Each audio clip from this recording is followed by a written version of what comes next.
So it turns out employers rank a job candidate's assessment test results as a better indicator of competency than grade point average. This is according to San Diego State University researchers. So I could get through college with all D's and do fine.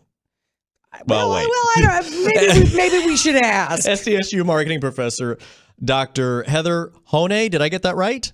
Yes, you did. Is one of the researchers. Good morning, doctor. Good morning. So, okay, is this relevant for recent grads or everyone? Kind of explain what's going on here.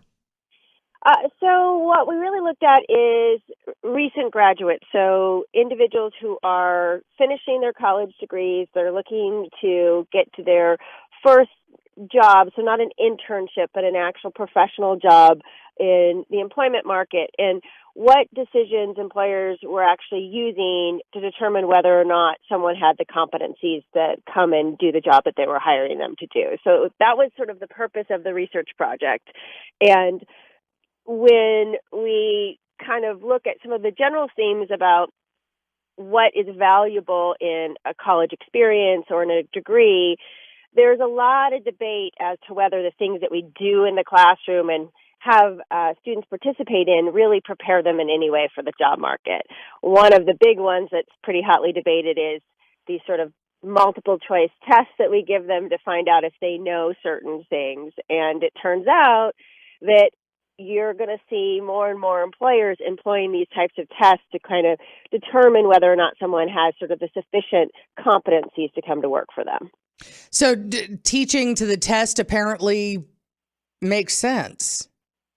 So strangely, that is one of the results is actually training individuals, I mean, not only in what they need to know, but also how to do well on these tests may become more and more important as companies, particularly large companies, rely on this as sort of an initial filter to screen through candidates. And that was sort of the surprising result because historically there's been so much criticism of the sort of test-taking model.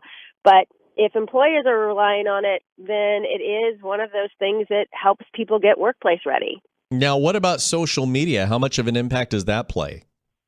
Well, so there's kind of interesting mixed results.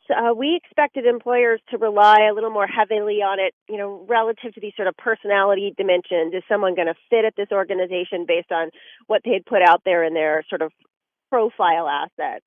What came through more is that employers are trying to look more and more towards objective measures. So they're going to look to see the quality of your social media posts. So do they increase engagement? Do they have some sort of vibrancy in terms of the conversation that they create?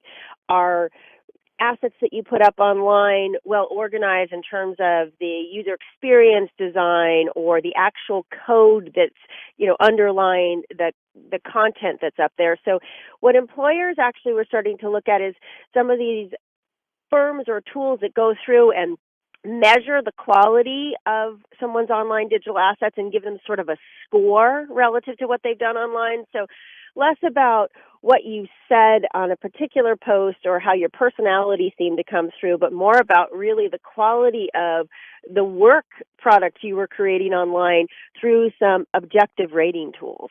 So it's not exactly people going to look at your Facebook page, but going to look at how good of a job you did engaging your network on your Facebook page.